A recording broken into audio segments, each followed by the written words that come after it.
A reading from the book of Psalms. O come, let us sing to the Lord. Let us make a joyful noise to the rock of our salvation. Let us come into his presence with thanksgiving. Let us make a joyful noise to him with songs of praise. For the Lord is great, is a great God, and the great King above all gods. In his hands are the depths of the earth. The heights of the mountains are his also. The sea is his, for he made it, and the dry land which his hands have formed. O come, let us worship and bow down. Let us kneel before the Lord our Maker, for he is our God, and we are the people of his pasture and the sheep of his hand. O that day you would listen to his voice, the word of the Lord.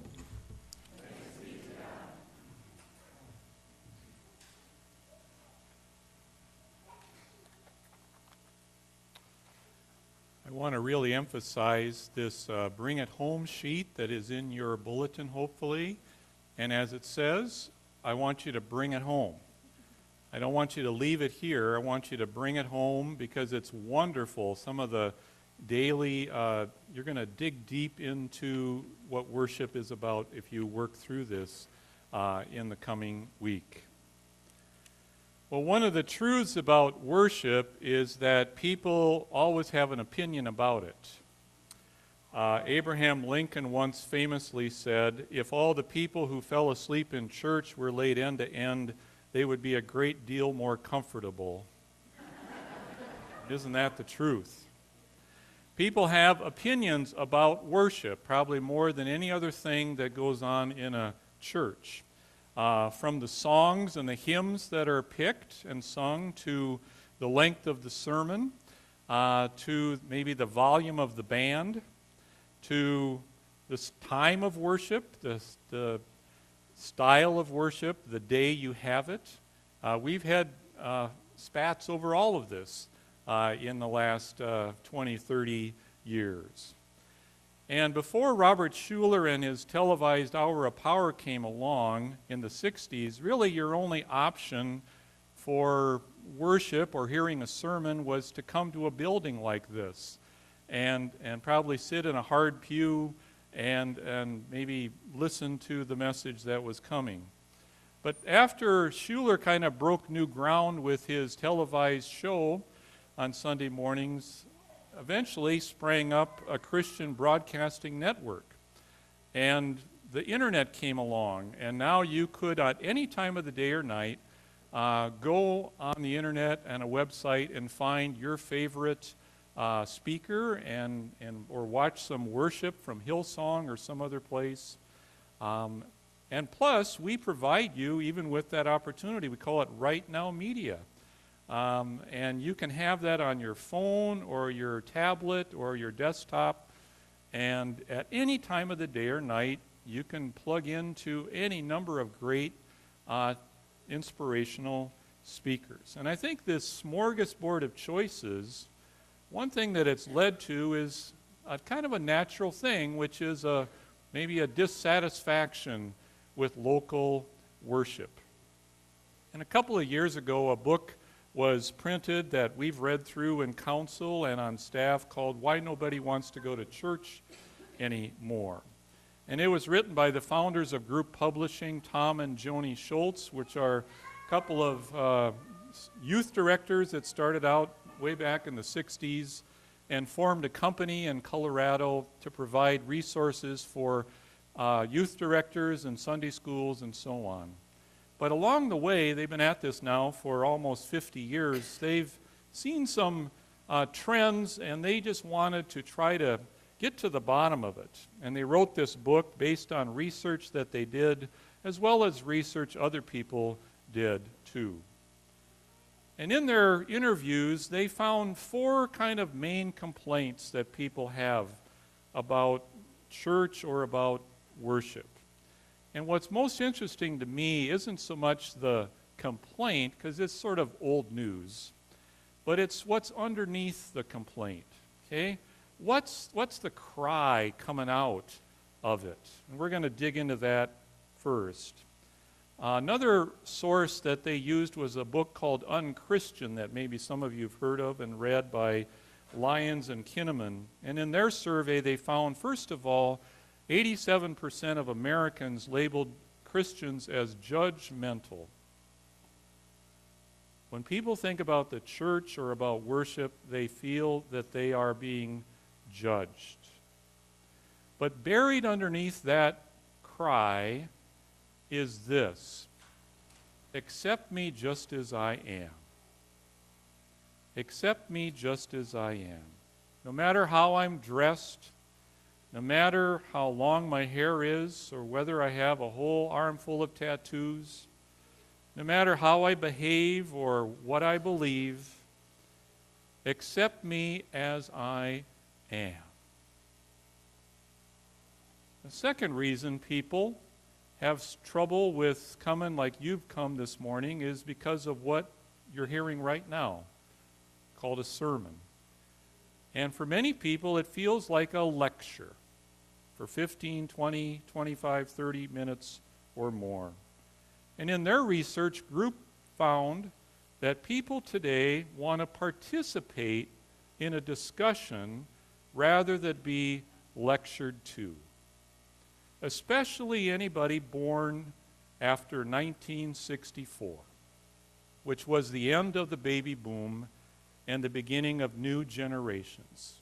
If you're in that age group, you are probably a generation that likes to discuss and debate and question things. You want to know that, as we say in Lifetree Cafe, your thoughts are welcome, and not only that, your doubts are welcome. And that's why now and then I give you a question to kick around for a few minutes up on the screen, okay?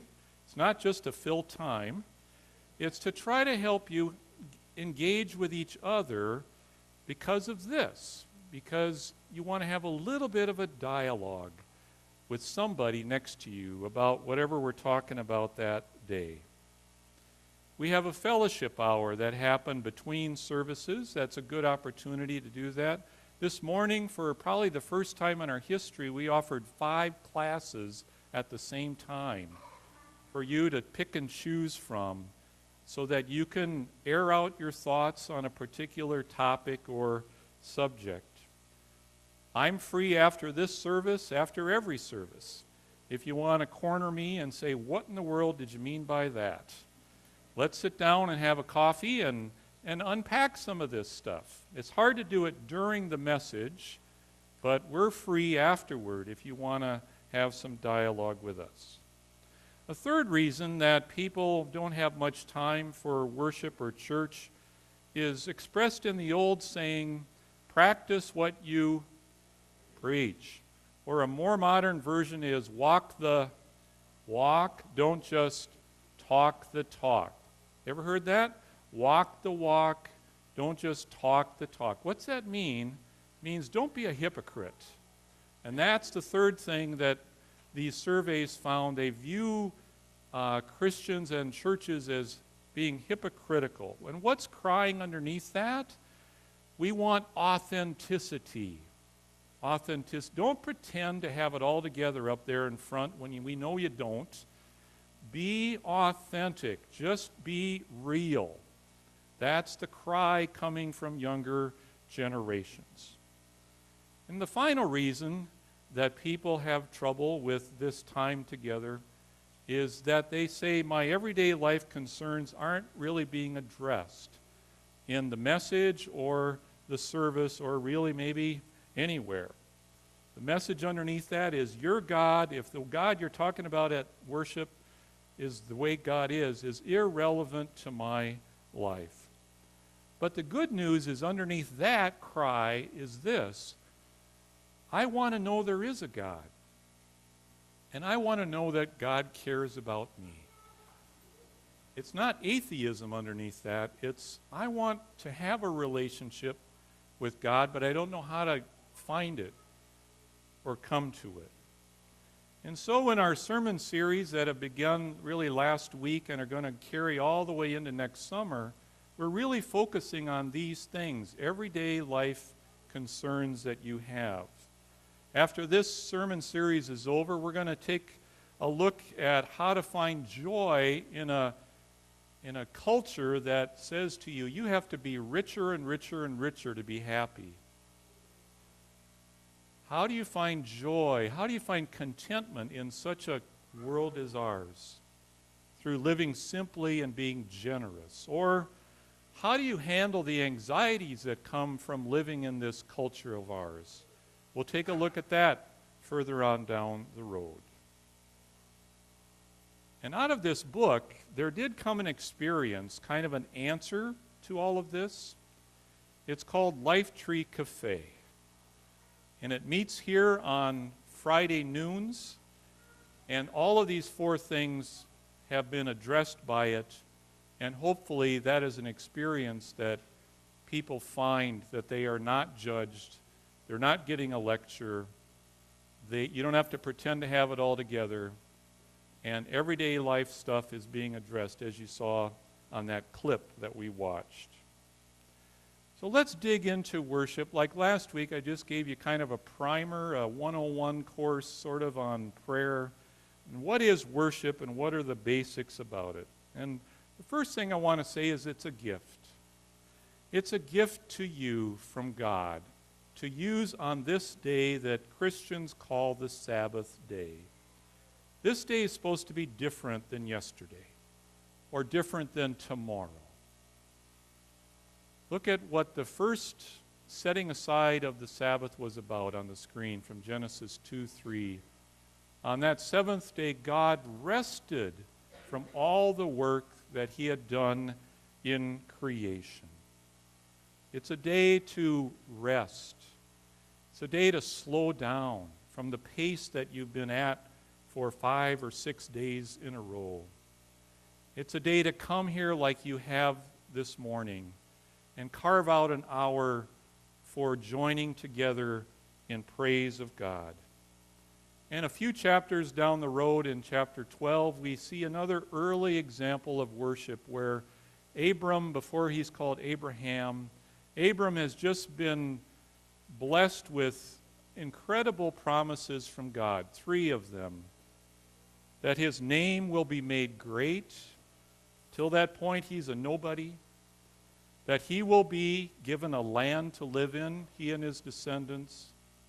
And best of all, out of those descendants, one day will be a great blessing to the world. And we've been singing about who that blessing is all morning long. His name is Jesus. How do you respond to something like that? When God dumps that load of blessing on your life, he builds an altar. He worships. And that's a good example for us. He pitches his tent and builds an altar. And in a sense today, you've come in here and pitched a tent for an hour in order to be with each other to worship. Well, if you want to really know what the Bible says about worship, dig into the Psalms. We heard a short one read this morning. There's 150 of them. They're great for just daily reading. They're very short. There's got to be one in there that speaks to you on any given day. And as you read those little psalms at home or as you heard it today, perhaps you felt like your soul, which maybe is pretty parched, had a little bit of rain fall on it. As you heard the words, "Come, let us worship and bow down. Let us kneel before the Lord our Maker, for he is our God, and we are the people of his pasture." He is your God. He's like your shepherd. There's an intimate relationship between sheep and shepherd. And this worship is meant to renew you, as it did for Jesus, as you see on that other text from Luke chapter 4. And if he made it his habit to go to synagogue every week in order to be filled back up, how much more should we come and have our souls filled back up? Now, a second major truth, and this is one we sometimes forget about, is that we worship to honor God, to thank God, not to honor some other people. Somebody put it like this once. I remember hearing this in an interview we did from a person who wanted to be a worship leader. Worship has an audience of one. You ever heard that? Worship has an audience of one, and that one is God. So that's a good reminder for us as worship leaders that this isn't a performance, this isn't a concert, this isn't show choir or anything like that. This is directing our praise up. You're not the audience. God is the audience. And we send all of our praise up to God. And while we can honor God as we sit in a bass boat on a Sunday morning and look at a beautiful Minnesota lake or maybe out on the Mississippi River, the truth is, the third thing to remember is that Christian faith is personal, but it was never meant to be just private, to be done all by yourself. I don't know about you, but I'd much rather hear all of you sing some of the songs we're singing this morning than hear myself sing them in the shower. You know, isn't it powerful when we're all together? We have a wonderful band to lead us, and we can together offer up those songs of praise to God. And there's another level to this idea that it is personal, not private. We've gathered here and we can look around and we can see all of us. But there's another congregation watching over us. A cloud of witnesses, the author of the book of Hebrews put it, as you see on the screen there. Sometimes thought of as sort of a cheering section for you. Read Hebrews chapter 11. They're mostly Old Testament figures like Abraham and Sarah, Moses and David and the rest. But you, I'm sure, have somebody in that cloud. Somebody in your life who has gone from this world to the next. Maybe it's a parent, a grandparent, a child, a brother, a sister, a spouse. And they are a witness to you as they came to be with you in this room or maybe another place that we've been in our history. They're a witness to remember that as they brought you to the faith, so now it's your turn to bring, as we saw earlier this morning, your children or maybe your grandchildren to the faith so that they can worship. Worship is a gift from God. It's a way of honoring and thanking God, especially for his gift of his son Jesus, whose life and death and resurrection we remember every time we get together. And finally, worship is a witness. There was a day long ago in Jerusalem where people were lined up to give their offerings. They did it a little differently then. They didn't have ushers. They walked forward and put it in a box. And Jesus was watching that day. And he watched as the big shots, the religious leaders in their fine robes, came with their offerings and sort of did it to let people know who they were, call attention to themselves. But then there was this woman. We don't know what her name was, but she came, and Jesus watched her. And she took 2 small coins, the text says, which added up to a penny, and put them in the box. And Jesus said of her, she put in everything she had, all that she had to live on. She gave it all. And we still remember her and her witness to trust in God for tomorrow and for today, not knowing where her next loaf of bread was going to come from, but still she trusted. She gave it all. And there are some in this room who will give it all too. You give all of your time and talent for, let's say, the sake of children down the hall on Sunday mornings, or you give all of yourself for a small group in confirmation, or you give all of yourself to go on a mission trip to a hot, sweaty place like Houston, Texas in July so that kids can grow in their faith, or you give everything you've got when that plate comes by or when you think at home, what should I give to God from my wallet this week? You are a witness that way, and there's one last way that you're a witness. Some of you here are walking miracles. After weeks in the hospital, or maybe months in the hospital, you hobble in here on crutches or with a walker or something to give thanks to God for your restored health. And others of you don't have physical scars like that, but inside your hearts, there are other kinds of scars. Some of you have survived horrible accidents, family tragedies, broken relationships, and you came out of those trials not bitter against God, but better. Not bitter, but better. And you come here each week to thank God for His love that stuck with you through thick and thin, and also to thank God for these people who prayed for you during your trial and supported you in one way or another. When you walk in this room, you make a statement. You are a witness. And people look around, and if they know your story like I know your story, they go, isn't that amazing that she's here considering what they went through, or that he's here today? You're a witness when you just walk in the door and sit down and worship. And so finally, we all need this day desperately, a day different than the other 6 of the week, a day to rest and renew and worship God. And may this little video clip remind you of perhaps the week that some of you have to live, but also the need for this day we call a Sabbath. We can have that, please.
Thank you.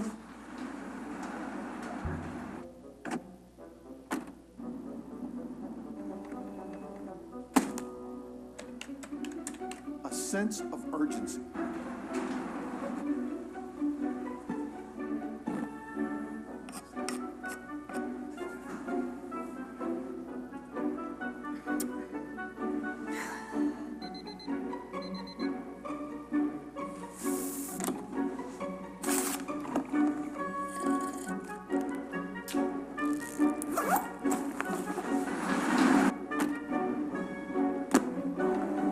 We are on a looming deadline.